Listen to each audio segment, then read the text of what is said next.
Yo, what's up, everybody? Yo, I used to have a channel on YouTube that did pretty good. It was a boxing channel. And I used to talk about upcoming fights and my predictions. And one of my best predictions was Manny Pacquiao versus Miguel Cotto. And people actually thought Miguel Cotto was going to beat Manny Pacquiao. But I told people Miguel Cotto don't like to watch his weight. Now, you guys think you know about boxing. And this is and a lot of things you don't realize. And this is one of the reasons they have weight divisions in boxing, so you can watch your weight. Just like if a guy, people think boxers be thinking if they move up, they don't have to watch their weight. But if you move up, you still gotta watch your weight. James Toney is a prime example of a guy that didn't watch his weight. He was 160, then 165, then 175, then he just kept going up. You gotta watch your weight no matter what. A human body's like a balloon. It just gets bigger and bigger and bigger if you don't watch your weight. And like I always tell you, how many knockouts, James? Like I always tell you, when a boxer moves up in weight class, they don't take their punching power with them. Look at James Toney. He outboxes guys, but he don't knock them out. The core of your body does not change. Look at Alvarez. He don't be knocking nobody out. He'll outbox him, but he don't beat him. But Alvarez is a small guy. But look at Marvin Hagler. Marvin Hagler fought 160, and he was only like 5'11". But he was a natural 160. His core was 160. He had a 160-pound punch.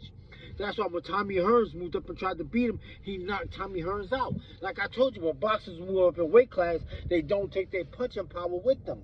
Now, Sugar Ray Leonard moved up to fight Marvin Hagler, but he beat him by points, but he didn't knock him out.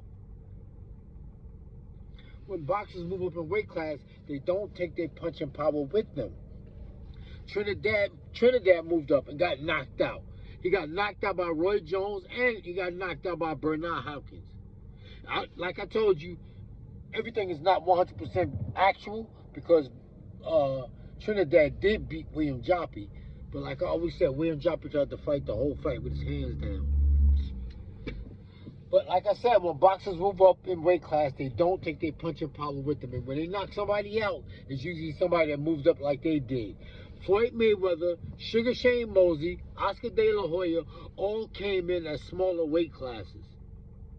135 and 140. And they moved up to 147. Who else moved up? Like Pernell Whitaker moved up. He wasn't knocking nobody out. Melton Taylor moved up. He wasn't knocking nobody out.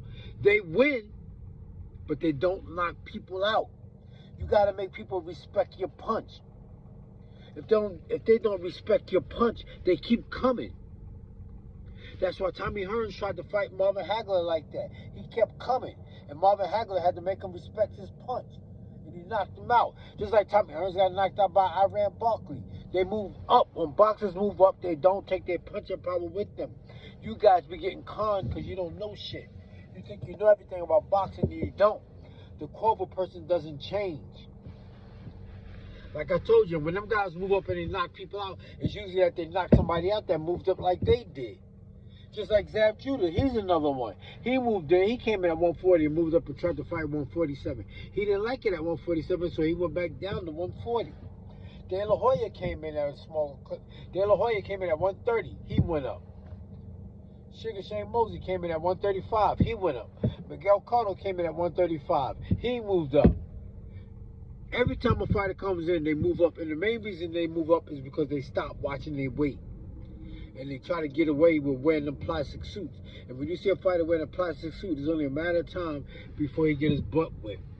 Just like Errol Spence. Errol Spence came in at a smaller weight class and moved up. But Crawford came in at a smaller weight class and moved up.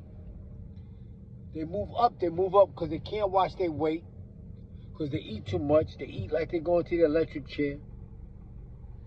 Or they move up for more money. But most of the time they move up because they can't watch their weight. They get tired of being on their diet. They want to be a rapper. They want to live like rappers. And then they stop watching their weight. And then they start getting the shit beat out of them. And they start talking like they got bubble gum stuck in their mouth. You gotta watch your weight. You don't want. I got a friend from New York, won the Golden Gloves 4 or 5 times. He can still fight 147. He weigh like 150 right now. He's 58 years old, 56, and weigh 150 right now. He got discipline. A lot of guys retire, and when they retire, they get fat and sloppy. But you can tell who had discipline their whole boxing career because they don't get fat. Like Evander Holyfield, he's still in shape. You got some fighters that's still in shape, that still look good. I bet you Bernard Hopkins still look good. I bet you Bernard Hopkins look like he can still fight right now. But most boxers don't watch their weight. That's the problem. They want to live like rappers. They want to eat. They want to eat mad junk food and talk about, oh, I don't know why I gain weight. Because you stop watching your weight. You start eating like you're going to the electric chair. And like I said, the minute you see them wearing them plastic suits, it's only a matter of time before they get beat up.